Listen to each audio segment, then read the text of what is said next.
Last class में long transmission line में हमने क्या कवर किया था?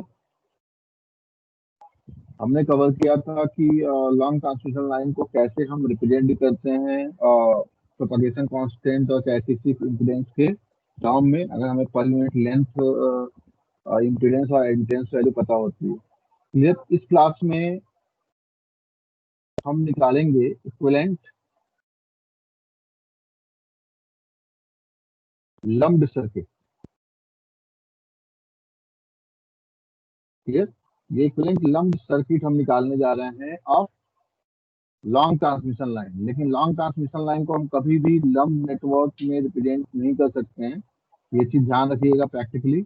बस इसको हम मैथमेटिकली एक वाई पैरामीटर और जेड पैरामीटर के टर्म में रिप्रेजेंट करने जा रहे हैं।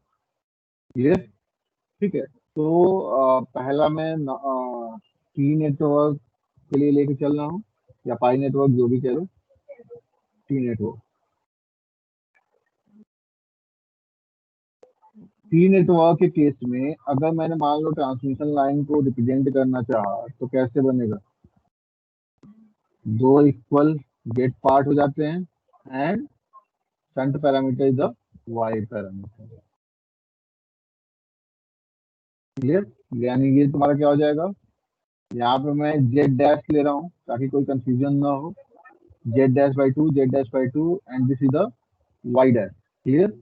ये आपका इक्विवेलेंट लम्प्ड सर्किट हुआ। This is the equivalent lumped circuit. लेकिन हमेशा याद रखना, अगर पूछता है 2 नंबर में क्वेश्चन, तो long transmission is always a distributed network. Clear? एक कॉन्टिन्यूअस नेटवर्क की तरह हम उसको ट्रीट करते हैं। क्लियर? ये हम इसको ऐसे इसलिए बता रहे हैं क्योंकि हमें पता है कि in case of long transmission line VS IS की जो वैल्यू होती है वो क्या आ जाती है? क्या निकाला था हमने? हमने निकाला था cos hyperbolic gamma L, A की वैल्यू डी के बराबर, cos hyperbolic gamma L. This is the Z C sine hyperbolic gamma L, and this is the 1/ZC sine hyperbolic gamma L. Clear? ठीक है। और ये हमारा क्या आ जाता था? V R I. ठीक, तो ये फॉर लॉन्ग टाई लाइन के लिए ये चीज होती है। ठीक है।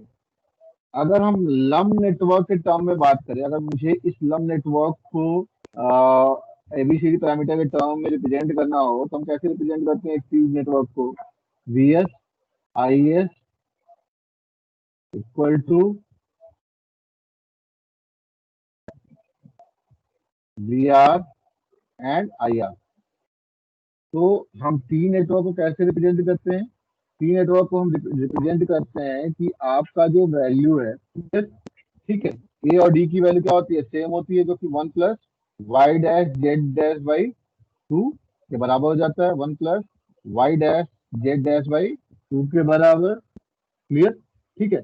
और जो बी की वैल्यू आती है इन केस ऑफ टी नेटवर्क, या स्टार कनेक्टेड भी कहीं कहीं इसको बोल देते हैं, वो क्या निकल के आता है? वो निकल के आता है Z dash into 1 plus Y Z dash by 4 आता है ना सर। और इसको लिखते हैं,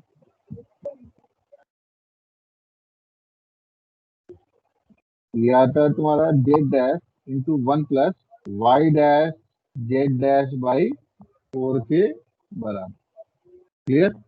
ठीक है। और सी की वैल्यू आ जाती है वाई डैश के बराबर। क्लियर? इतना तो हमने पढ़ा ही था कि ये वैल्यूज क्या निकल के आती हैं। अब हमें क्या करना है ना, हमें सिंपल कंपैरिजन कर देना है इन दोनों का। यानी ये जो एबीसीडी पैरामीटर तुमने निकाल के रखा है इन case of long transmission line, और जो एबीसीडी पैरामीटर आ रहा है तुम्हारा इन केस ऑफ एक लम्प सर्किट के टर्म में, इन दोनों को बस हमें क्या करना है? कंपेयर कर देना है। क्लियर? जब हम इसको कंपेयर कर देंगे तो ये सारी चीजें हमें बस सॉल्व कर देनी। क्लियर? ठीक है। तो हमेशा कंपेरिजन करते हैं सिंपली, जो एबीसीडी पैरामीटर है उसको हमें कंपेयर करना है। तो ABCD parameter in case of long transmission line propagation constant और कैरेक्टरिस्टिक इम्पीडेंस के टर्म में हमारा ये होता है Z C sine hyperbolic gamma L, 1/ZC sine hyperbolic gamma L, and this is the cos hyperbolic gamma L, A की value D के बराबर, एंड लंप सर्किट में अगर हम इसे रिप्रेजेंट करेंगे तो हमारा एक्सप्रेशन ये आता है। ये एक्सप्रेशन आपको याद करना पड़ेगा, आप याद कर ही लेंगे, ठीक है, क्योंकि एक बार जब आप प्रैक्टिस करोगे ना तो ये अपने आप ही याद हो जाना। Y dash Z by two, क्योंकि नॉमिनल टी हो नॉमिनल पाई हो, दोनों केस में ए की वैल्यू डी की वैल्यू बराबर होती है, वो वन प्लस वाई जेड, या यहाँ पे हमने वाई डैश जेड डैश लिया है तो one plus Y dash Z dash by two के बराबर होता है। बस यहाँ पे चेंज आता है, बी पैरामीटर की वैल्यू कुछ अलग हो जाती है फाई के केस में। फाई के केस में केवल जेड डैश हो जाता है, और इस केस में क्या होता है, Z dash into one plus Y Z Y dash Z dash by four, और इसकी वैल्यू तुम्हारी वाई डैश आ जाती है। क्लियर? तो हमें क्या करना है, इन दो एबीसीडी पैरामीटर्स को सिंपली कंपेयर कर देना है। तो कंपेयर करिए, तो यहाँ पे क्या आ जाएगा, one plus Y dash Z dash by two equal to cos hyperbolic gamma L, equation number one. ठीक है, यहाँ पे देखो, यहाँ पे दो अननोन है, Y dash and Z dash. तो हम दो आसान चीजों को यहाँ पे उठाएंगे, जरूरी नहीं कि हमें सारे इक्वेशन को ही कंपेयर करना है। दो आसान इक्वेशन को उठा के उन दोनों इक्वेशन से दो अननोन दो इक्वेशन को सॉल्व करना है, यानी हमें cos hyperbolic Z C sine hyperbolic gamma L इन सब के टर्म में हमें वाई डैश और जेड डैश की वैल्यू कैलकुलेट करनी है। तो ये तो हो गया ए की वैल्यू डी के बराबर, जो cos हाइपरबोलिक गामा एल के बराबर है, one plus Y dash Z dash by two के बराबर, यानी ये वैल्यू हमने कंपेयर कर दिया। अब हम देख रहे हैं यहाँ पे वाई डैश टर्म और यहाँ पे Z dash into one plus Y dash Z dash by four है। तो क्यों ना हम सिंपली वाई डैश को कंपेयर करें इससे। तो वाई डैश की वैल्यू अगर हम कंपेयर कर रहे हैं दोनों मैट्रिक्स को, तो वाई डैश की वैल्यू क्या आ जा रही है, one upon Z C sine hyperbolic gamma है। Question number 2। तो हमें क्या करना है, केवल और केवल इन दो इक्वेशन का यूज करके हमें वाई डैश और जेड डैश की वैल्यू कैलकुलेट कर देना, कुछ नहीं करना। तो वाई डैश हमको पता है, इसको थोड़ा सा हम बैलेंस करेंगे, बैलेंस इस फॉर्म में करेंगे क्योंकि हमें स्मॉल जेड और स्मॉल वाई की वैल्यू पता है पर यूनिट लेंथ।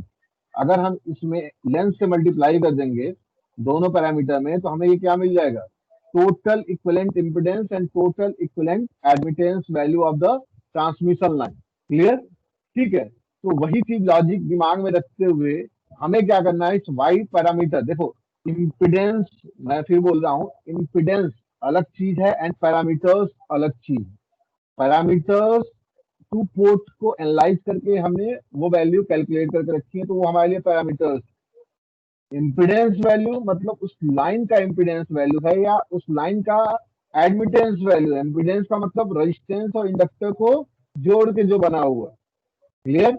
एडमिटेंस का मतलब प्योर कैपेसिटी कह लो या फिर कंडक्टेंस के साथ जो इन्वॉल्व है। क्लियर? तो अगर हम यहाँ पे वैल्यू सारी पुट करनी शुरू करें तो जेड सी की वैल्यू हम क्या पुट कर सकते हैं, root small Z upon small Y into sine hyperbolic gamma L. ठीक है, हम यहाँ पे कुछ करने नहीं जा रहे हैं, केवल हम यहाँ पे ऊपर नीचे gamma L by gamma L से मल्टीप्लाई करने जा रहे हैं। गामा एल से मल्टीप्लाई कर दिया और गामा एल से डिवाइड कर दिया। तो देखो हम इसको क्या लिख सकते हैं, root Y by Z into gamma L sine hyperbolic gamma L upon gamma. Clear? Gamma की वैल्यू पुट करें तो गामा की वैल्यू क्या हमने पढ़ रखी है, गामा की वैल्यू हमने क्या पढ़ रखी है, रूट वाई इंटू जेड के बराबर या रूट जेड इंटू वाई के बराबर into length L sine hyperbolic gamma L upon gamma L. Clear? यहाँ पे अगर हम इसको इवेलुएट करें तो जेड से जेड कैंसिल आउट हो जाएगा, आपको मिल जाएगा ये Y into L, root Y equal to क्या जाएगा, Y into L sine hyperbolic gamma L upon gamma L. Clear? ठीक है, देखो एक मतलब आसान सा इक्वेशन अगर निकल के आता है तो उसको दिमाग में रखना, उसको जेहन में रखना बहुत आसान होता है। तो बस वही काम किया जा रहा है यहाँ पे। वाई डैश की वैल्यू क्या आ गई, वाई इंटू एल क्या है, total admittance of the line. ये क्या है, total admittance of the line, admittance of line. Y into L, Z into L क्या हो जाएगा, total impedance of the line. Clear? ठीक है, तो पैरामीटर्स और इम्पिडेंस वैल्यू और एडमिटेंस वैल्यू में डिफरेंस होता है, ये चीज हमेशा ध्यान रखिएगा। तो y इंटू एल क्या हो जाएगा, total admittance into sine hyperbolic gamma L upon gamma. इस चीज को दिमाग में रखना ज्यादा आसान होता है कि वाई डैश, जो वाई डैश पैरामीटर आएगा जब हम इसको एक लंब नेटवर्क से रिप्रेजेंट करेंगे तो सिंपली क्या आ जाएगा, Y dash equal to Y into sine hyperbolic gamma L upon gamma L के बराबर फॉर अ टी नेटवर्क। ये जो हम एनालिसिस कर रहे हैं वो किसके लिए कर रहे हैं, फॉर अ टी नेटवर्क के लिए कर रहे हैं। क्लियर? ठीक है, तो ये तो हमारा आ गया वाई डैश की वैल्यू। और हमें क्या पता है, one plus Y dash Z dash by two की वैल्यू क्या होती है, कॉस हाइपरबोलिक गामा एल के बराबर। ये तुम्हारी क्या आ जाएगी, Y dash Z dash by two की वैल्यू क्या आ जाएगी, cos hyperbolic gamma L minus one. अगर आप इसको सॉल्व करेंगे ना, इसको सॉल्व करेंगे, कॉस हाइपरबोलिक गामा एल की वैल्यू जो आती है वो आती है two sine square hyperbolic gamma L by two. ठीक है, माइनस वन। एक मिनट, कौन आ गया देखिए। चलो इसको किसकी एक्सपोनेंशियल गाड़ी फॉर्म में आ गई? पुट करें तो ज्यादा सही रहेगा, ऐसे कंफ्यूज हो जाएंगे आप लोग। ठीक है, तो वाई अरे डैश जेड डैश सतनरी। बाई टू की जो वैल्यू आई वो आ गई आपकी cos hyperbolic gamma L minus one के बराबर। क्लियर? ठीक है, तो कॉस हाइपरबोलिक गामा एल की वैल्यू क्या होती है, e power gamma L minus e power plus e power minus gamma L by two minus one. ये क्या हो जाएगा, e power gamma L plus e power minus gamma L minus two upon two. Clear? अब देखना मैं इसको कैसे square term में चेंज कर रहा हूँ। इसको मैं लिख सकता हूँ क्या, e power gamma L by two power two plus e power gamma L by two power two minus two into e power gamma L by two into e power minus gamma L by two. हम इसको ऐसे इस equation में frame कर सकते हैं। ये simply क्या है, e power gamma L, e power gamma L by two का होल स्क्वायर क्या हो जाएगा, ई पावर गामा एल के बराबर होगा e power gamma L by two minus L by two का होल स्क्वायर क्या हो जाएगा, सेम चीज हो जाएगा, minus two into e power gamma L by two into e power minus gamma L by two. तो किया नहीं है मैंने, बस इसको मैथमेटिकल टर्म में तोड़ दिया है। तो ये वैल्यू जो निकल के आएगी वो आपकी आ जाएगी, ये क्या आ जाएगा, A square plus B square minus two A into B. तो क्या आ जाएगा, ये e power gamma L by two यानी ए माइनस बी का होल स्क्वायर।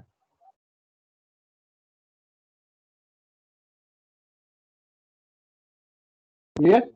ठीक है, तो तुमको पता है कि ये तुमने पढ़ रखा है कि sine hyperbolic X equal to क्या होता है, e power X minus e power minus X by two के बराबर। तो e power gamma L by two minus e power minus gamma L by two को हम क्या लिख सकते हैं, e power X minus e power minus X को हम क्या लिख सकते हैं, two times of sine hyperbolic X के बराबर लिख सकते हैं हम लोग। तो एक्स की वैल्यू यहाँ पे क्या है, गामा एल बाई टू है, तो वैल्यू पुट कर दो यहाँ पे, तो क्या आ जाएगा, ये two sine hyperbolic gamma L by two का whole square by two. Clear? यानी ये क्या आ गया तुम्हारा, two sine square hyperbolic gamma L by two के बराबर। क्लियर? तो ये चीज निकल के आ गई, ये फोर हो जाएगा, फोर से टू कैंसिल आउट हो जाएगा तो आपका टू आ जाएगा। तो हमारे पास Y dash Z dash by two की जो वैल्यू आ गई वो आ गई two sine square hyperbolic gamma L by two के बराबर। क्लियर? अब हम यहाँ पे हमें क्या निकालना है, वाई डैश तो ऑलरेडी हम कैलकुलेट कर चुके हैं, तो जेड डैश की वैल्यू क्या हो जाएगी यहाँ पे, four times of sine square hyperbolic gamma L by two upon Y dash की वैल्यू हमने कितनी निकाली थी, Y into sine hyperbolic gamma L by gamma L के बराबर निकाली थी। क्लियर? ठीक है, तो यहाँ से हम जब वैल्यू कैलकुलेट करेंगे तो देखो वैल्यू क्या निकल के आती है। आप चाहो तो यहाँ पे y की वैल्यू पुट कर सकते हो, ये आ जाएगा आपका four sine square hyperbolic gamma L by two upon y की वैल्यू क्या है यहाँ पे, y इंटू एल के बराबर small y into sine hyperbolic gamma L upon gamma L, L से एल कैंसिल आउट हो जाएगा, गामा की वैल्यू हम ऊपर ले लेते हैं तो ये आ जाएगा आपका क्या, gamma upon Y into four sine square hyperbolic gamma L by two. अगर आप sine hyperbolic gamma L by two को कैलकुलेट करेंगे तो ये आपका आ जाएगा two sine hyperbolic gamma L by two into cos hyperbolic gamma L by two के बराबर। क्लियर? ठीक है, आप इसको सॉल्व करके देख लेंगे, यही चीज आता है। ठीक है, आप चाहें तो sine hyperbolic gamma L by two की value e power X minus e power minus X by two into e power X A square minus B square आ जाएगा, आपको खुद पता चल जाएगा कि ये वैल्यू आती है। केवल क्या करना है, साइन हाइपरबोलिक गामा एल की वैल्यू ई के टर्म में रखना है, cos hyperbolic gamma L by two की वैल्यू ई के टर्म में रखना है। आप देखेंगे खुद ही आंसर आ निकल के आ जाएगा। क्लियर? ठीक है, तो ये आपका क्या हो गया, गामा की वैल्यू क्या होती है, root Y Z upon small Y into ये क्या आ जाएगा, two sine square hyperbolic gamma L से ये cancel out, sine hyperbolic gamma L by two upon cos hyperbolic gamma L by two क्या हो जाएगा, tan two tan hyperbolic gamma L by two के बराबर। क्लियर? अगर हम इसको सॉल्व करेंगे, ये वैल्यू जो हमारी निकल के आएगी वो क्या आ जाएगी, रूट जेड अपॉन वाई के बराबर into two tan hyperbolic gamma L by to. देखो फिर से हमें क्या करना है, उसी टर्म में हमें लेके आना है, यानी जेड पैरामीटर को अगर हम जेड के टर्म में ही रिप्रेजेंट करें तो ज्यादा अच्छा होता है। क्लियर? तो हमें कुछ करना नहीं है, आप चाहो तो इसको गामा के टर्म में रहने दो, आप चाहो तो यहाँ पे सारी वैल्यू पुट करके इसको उस टर्म में लेके आओ। अगर मैं यहाँ पे कहूँ तो यहाँ पे मैं ऊपर नीचे जेड से मल्टीप्लाई कर सकता हूँ, कोई दिक्कत नहीं है। तो ये क्या हो जाएगा, जेड स्क्वायर बाहर आएगा तो जेड हो जाएगा upon root Y Z into two tan hyperbolic gamma L by two. Clear? Root Y Z को हम क्या लिख सकते हैं, गामा, तो ये क्या हो जाएगा, Z upon gamma into two tan hyperbolic gamma L by two. Clear? अब ऊपर नीचे मैंने एल से मल्टीप्लाई कर दिया, न्यूमरेटर और डिनोमिनेटर दोनों में एल से मल्टीप्लाई कर दो, आपने ये क्या मिल जाना है, आपको ये मिल जाना है कि जेड इंटू यानी स्मॉल जेड इंटू एल की वैल्यू क्या हो जाएगी, कैपिटल जेड के बराबर, टोटल इम्पीडेंस वैल्यू के बराबर। Clear? Into two tan hyperbolic gamma L by two upon gamma L. तो हम इसको ऐसे लिख सकते हैं। ठीक है, अगर तुम इसको ऐसे लिखना चाहो तो तुम इसको ऐसे लिख सकते हो, Z into tan hyperbolic gamma L by two upon gamma L. ये रिप्रेजेंटेशन होता है, यानी जेड डैश की वैल्यू हमारी क्या आ गई, Z into tan hyperbolic gamma L by two upon gamma L by two, and Y dash की वैल्यू क्या आ गई, sine hyperbolic gamma L by two, sine hyperbolic gamma L upon gamma L के बराबर। तो ये एक रिप्रेजेंटेशन का तरीका है और इस तरीके से हम इसको रिप्रेजेंट करते हैं। क्लियर? ठीक है, तो मेरे ख्याल से आपको ये समझ में आया होगा। क्लियर? कि हमें कैसे इसको करना है। ठीक, तो ये तो एक नॉमिनल टी के लिए मैंने बताया कि टी नेटवर्क के लिए आपको ऐसे कंपेयर करना है। आपके लिए एक एज असाइनमेंट रहेगा कि असाइनमेंट, ये आपके लिए असाइनमेंट रहेगा, find find lumped network parameters in equivalent to pi network. Pi network के इक्विवेलेंट अगर आपको सर्किट बनानी है lumped, clear, for a long transmission line, तो वो चीज आपको करके बतानी है। ठीक है, कि वैल्यू क्या आएगी। ये आपके लिए एज असाइनमेंट, जैसे मैंने यहाँ पे वाई पैरामीटर के लिए किया है, सेम चीजें आपकी क्या होंगी, जैसे मैंने यहाँ पे टी नेटवर्क के लिए किया है, सेम चीज आपको पाई नेटवर्क के लिए करना है। सिंपली यहाँ पे क्या हो जाएगा, बी पैरामीटर जो होता है वो Y dash into one plus Y dash Z dash by four हो जाता है। जो आपका एबीसीडी पैरामीटर है वहां पे ये one plus Y dash Z dash by four इस पैरामीटर यानी सी के साथ इन्वॉल्व हो जाता है। बस यही होता है, यानी वहां पे बी की वैल्यू जेड डैश के बराबर हो जाती है, यानी वहां पे Z C sine hyperbolic gamma L की वैल्यू जेड डैश के बराबर हो जाएगी। तो इसको आप कर लेना, बाकी तो सेम ही आना है, उसी तरह से चलता रहेगा। क्लियर? ठीक है, तो बस थोड़ा सा हिंट देता हूँ इसके लिए कैसे करना है। बस यहाँ पे क्या हो जाएगा, आपका जो एबीसीडी पैरामीटर होगा cos hyperbolic gamma L, cos hyperbolic gamma L. ठीक है, ये तो ऐसे ही रहेगा। ये आपका Z C sine hyperbolic gamma L, ये तो चेंज होना नहीं है, ये तो ऐसे ही रहेगा। ये आपका 1/जेड सी साइन हाइपरबोलिक गामा एल, ये भी ऐसे ही रहेगा। बस जो आपका पाई नेटवर्क के लिए एबीसीडी पैरामीटर होता है वो क्या हो जाता है, ए और डी की वैल्यू तो सेम रहेगी, 1+y'(z'/2, 1+y'(z'/2। लेकिन बी पैरामीटर क्या हो जाएगा इस केस में, जेड डैश के बराबर, और सी पैरामीटर हो जाएगा y डैश इंटू 1+y'(z'/4 के बराबर। क्लियर? तो सिंपली क्या करना आपने, cos hyperbolic gamma L equal to क्या हो जाएगा, 1+y'(z'/2। क्लियर? और Z C sine hyperbolic gamma L की वैल्यू हो जाएगी जेड डैश के बराबर। Equation number 1 and equation number 2, यानी पहले आप Z dash equal to Z C sine hyperbolic gamma L से जेड डैश की वैल्यू जेड के टर्म में निकाल लेंगे, फिर उसके बाद इस वैल्यू को यहाँ पुट करेंगे तो वाई डैश की वैल्यू आपको वाई के टर्म में मिल जाएगी, और वो sign hyperbolic gamma L by 2 upon gamma L by 2 के बराबर आएगा। तो मेरे ख्याल से ये आपको इजी हुआ होगा, इसको आपने समझा होगा कि कैसे इसको हमें करना। क्लियर? ठीक है, तो इसको एज असाइनमेंट में दे रहा हूँ, आप इसे एज असाइनमेंट करेंगे। क्लियर? ठीक है, मैं नेक्स्ट टॉपिक की तरफ बढ़ रहा हूँ। फेरांटी इफेक्ट, उसको पढ़ने से पहले, फेरांटी इफेक्ट को पढ़ने से पहले और थोड़ा सा मैं आइडिया देना चाहूंगा सर्ज इम्पिडेंस लोडिंग का, वो क्या होता है। क्लियर? तो ये आपके लिए असाइनमेंट है, इसको आपने करना है, इसकी ध्यान रखिएगा। अब मैं बात करने जा रहा हूँ एस आई एल का मतलब होता है surge impedance loading.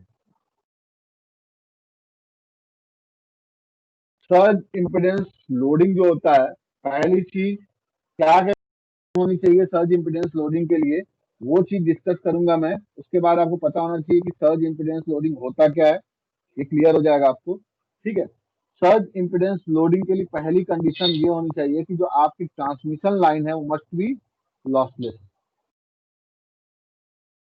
Transmission line must be lossless. Lossless होने का मतलब क्या हो गया, नो रेजिस्टेंस, नो कंडक्टेंस। न तो शंट पैरामीटर में कोई लॉस होगा और न ही सीरीज पैरामीटर में कोई लॉस होगा, यानी कोई रजिस्टिव वैल्यू नहीं, कोई आपकी कंडक्टेंस वैल्यू नहीं। क्लियर? ठीक है, तो उस कंडीशन में जो सर्ज इम्पिडेंस होता है, क्लियर, नो रेजिस्टेंस का मतलब क्या हो गया, स्मॉल आर की वैल्यू 0, और नो कंडक्टेंस का मतलब क्या हो गया, जी की वैल्यू 0। तो हम सर्ज इम्पिडेंस की अगर बात करें, what is the surge impedance, तो जो सर्ज इम्पिडेंस होता है for a lossless transmission line, clear, ये होता है कैरेक्टरिस्टिक इम्पिडेंस के बराबर। क्लियर? तो ये चीज आपके दिमाग में रखना है कि surge impedance is defined as for the lossless transmission line and it is equal to the characteristic impedance of the line. Clear? लेकिन ये चीज ध्यान रहे कि ये किसके लिए, only for the lossless transmission line, ताकि मैक्सिमम पावर ट्रांसफर होके रिसीविंग एंड तक पहुंच सके। अगर मैं यहाँ पे जेडसी की बात करूँ, जेडसी की वैल्यू क्या होती है, small Z upon small Y के बराबर। क्लियर? अगर मैं स्मॉल जेड की वैल्यू पुट करना चाहूँ तो क्या होता है, R plus J omega L के बराबर अपॉन एडमिटेंस की वैल्यू क्या होती है, जी प्लस जे ओमेगा सी के बराबर। आर की वैल्यू भी 0 और जी की वैल्यू भी 0। ये कंडीशन मैंने पहले ही देखा कि ये कंडीशन मस्ट बी फॉलोड होना चाहिए फॉर सर्ज इम्पिडेंस लोडिंग। तो ये वैल्यू कितनी आ गई, आर की वैल्यू 0, तो जे ओमेगा एल अपॉन जे ओमेगा सी, जे ओमेगा से जे ओमेगा कैंसिल आउट हो गया, यानी कितनी वैल्यू आ गई, √L/C के बराबर। यानी जो सर्ज इम्पिडेंस है वो जेड एस आई मान लीजिए आप इसको, वो कैरेक्टरिस्टिक इम्पिडेंस के बराबर होगा, और इसकी वैल्यू क्या होगी, √L/C के बराबर होगी। ठीक है, क्योंकि आपका ट्रांसमिशन लाइन क्या है, लॉसलेस। तो मेरे ख्याल से आपको सर्ज इम्पिडेंस समझ में आ गया होगा कि सर्ज इम्पिडेंस होता क्या है, और ये किस लिए होता है, for a lossless transmission line, जो कैरेक्टरिस्टिक इम्पिडेंस के बराबर होता है। तो आप इसको लैंग्वेज में भी लिख सकते हैं, it is equal to the characteristic impedance for a lossless transmission line. जो इसकी अप्रोक्सीमेटेड वैल्यू होती है, इसकी वैल्यू फिक्स होती है, approximated value of surge impedance. ये एक नंबर में क्वेश्चन किसी भी कंपटीशन में पूछ लेता है ये अप्रोक्सीमेटेड वैल्यू क्या होती है? इसकी वैल्यू होती है सर्ज इम्पीडेंस की, यानी कैरेक्टरिस्टिक इम्पीडेंस की बात कर ले या जेड एसआई बोल दें हम। ये होता है 400 ओम होता है for overhead transmission line. Overhead transmission line case में इसकी वैल्यू 400 ओम के बराबर होता है। क्लियर? एंड अंडरग्राउंड केबल के लिए इसकी वैल्यू, इसके लिए अंडरग्राउंड केबल के लिए इसकी वैल्यू 40 ओम के बराबर होती है फॉर अंडरग्राउंड केबल।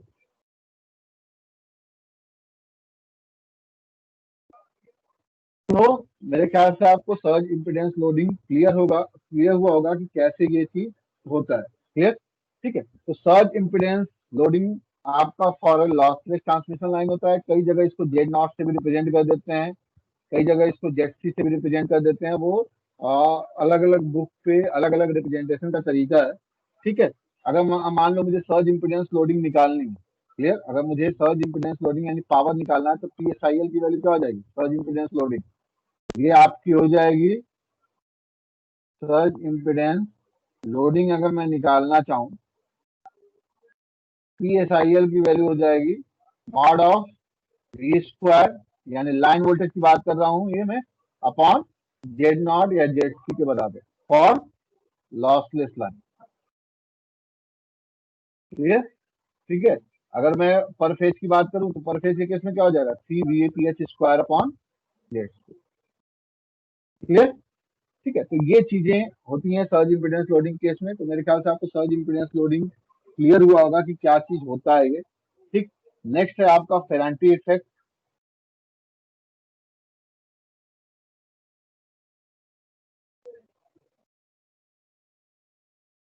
फेरांटी, अगर मैं फेरांटी इफेक्ट की बात करूं तो फेरांटी इफेक्ट क्या होता है कि अगर एक लॉन्ग ट्रांसमिशन लाइन है, ठीक, फेरांटी इफेक्ट कब मिलता है ये चीज मैं बता रहा हूं। If there is long transmission line, यानी ये तो क्लियर हो गया होगा कि ये फेरांटी इफेक्ट जो अकर्स होता है वो केवल और केवल लॉन्ग ट्रांसमिशन लाइन में होता है, आपको शॉर्ट और मीडियम ट्रांसमिशन लाइन में नहीं मिलेगा। Clear? And this is at no load condition. No load, या आप कह सकते हैं और लाइट लोड कंडीशन, यानी लोडिंग बहुत कम है या फिर एक तरह से न के बराबर है। दो चीजें होनी चाहिए for a long transmission line. In case of no load condition और light load condition, there is, अगर ये दो चीजें हो रही हैं, there is receiving end voltage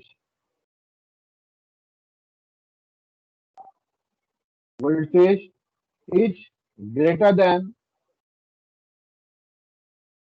sending end voltage. अब खुद सोच लो तुम लोग कि ये जो सप्लाई दे रहे हैं, यानी सोर्स है, सोर्स वोल्टेज से ज्यादा रिसीविंग एंड का वोल्टेज हो जाता है। क्लियर? ठीक है।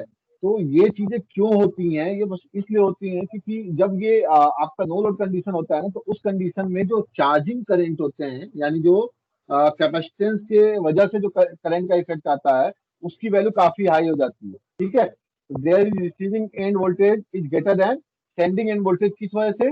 Due to the high charging current, high value of charging current.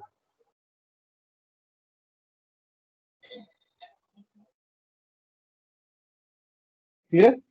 तो ये चीजें होती हैं फेरांटी इफेक्ट में कि लॉन्ग ट्रांसमिशन लाइन केस में अगर नो लोड कंडीशन है या राइट लोड कंडीशन है, आप इसको मैथमेटिकली भी रिप्रेजेंट कर सकते हैं। जैसे मुझे पता है कि VS की वैल्यू क्या होती है।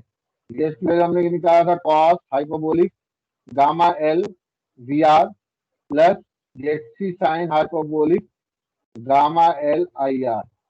क्लियर? ठीक है। नो लोड कंडीशन का मतलब क्या हो गया? नो लोड कंडीशन में अगर मैं देखूं तो नो लोड कंडीशन में आपकी IR की वैल्यू क्या हो गई? जीरो। जब IR जीरो हो गया तो इस इक्वेशन से VS की वैल्यू क्या आ जानी है? VS equal to cos hyperbolic gamma L into VR के बराबर। यानी अगर मैं VR निकालू यहाँ से तो VR की वैल्यू आ जाएगी VS upon cos hyperbolic gamma L के बराबर। और हमें पता है कि जो कोसाइन टर्म होता है वो must be less than unity होता है।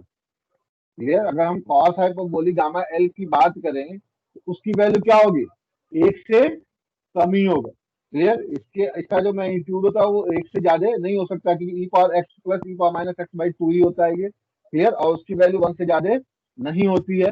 मैक्सिमम वैल्यू इसकी क्या होगी, 1 होगी। तो तुम खुद सोच सकते हो कि जब कॉस हाइपोटेन्यूज जो डिनोमिनेटर है वो 1 से कम है, तो ऑब्वियस सी बात है कि जो आपका वी आर का वैल्यू होगा वो क्या हो जाएगा, if cos hyperbolic gamma is less than 1 then V R must be greater than V R की वैल्यू वी एस से ज्यादा होगी। क्लियर, और एक चीज कब निकला, ये उसी कंडीशन में निकला जब आपका नो लोड कंडीशन हो या फिर लाइट लोड कंडीशन हो। एक तरीका तो ये है इसको समझाने का कि ऐसे हम इसको कर सकते हैं। क्लियर, ठीक है। दूसरा अप्रोच क्या है, अगर दूसरा अप्रोच भी आप देखना चाहें तो देख सकते हैं। जैसे मान लो मैंने nominal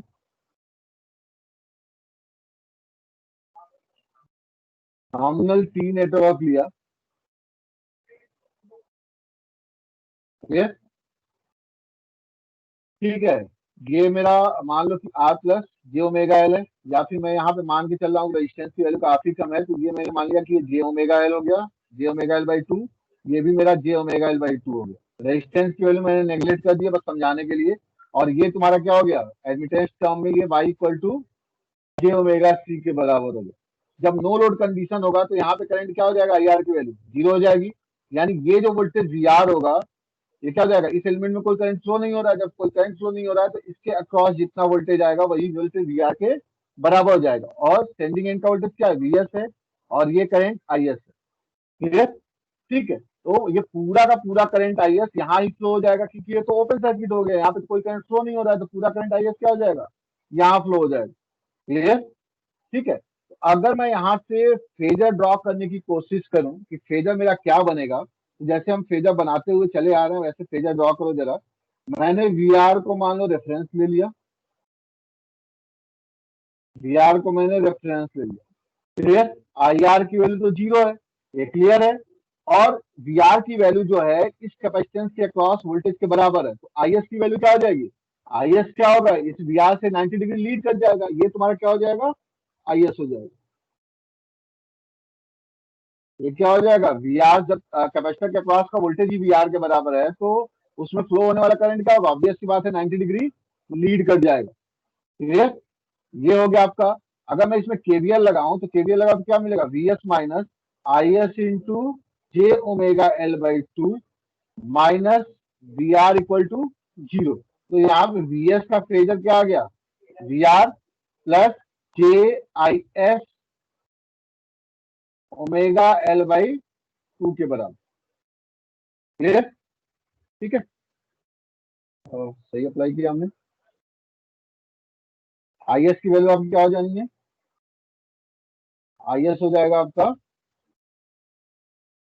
J omega C we are के बराबर। क्लियर, ठीक है। और वी आर से 90 डिग्री लीड कर जाएगा आपका आई एस। और यहाँ पे गलत कर रहे हैं हम लोग, ठीक है ठीक है ठीक है। तो वी एस की वैल्यू क्या आ गई, V R plus J I S. Plus J I S का मतलब क्या हो गया, आई एस से 90 डिग्री लीड करता हुआ।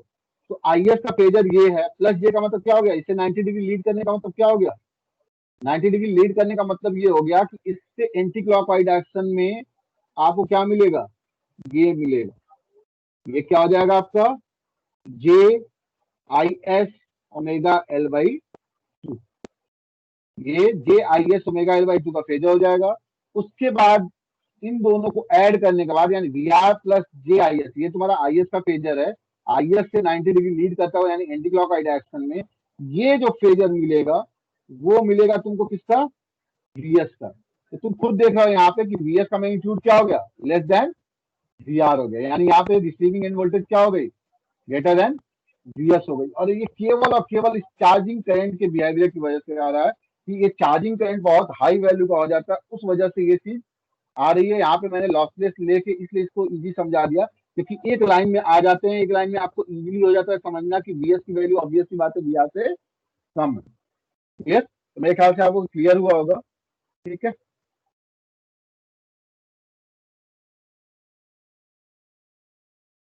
किसी कुछ पूछना है।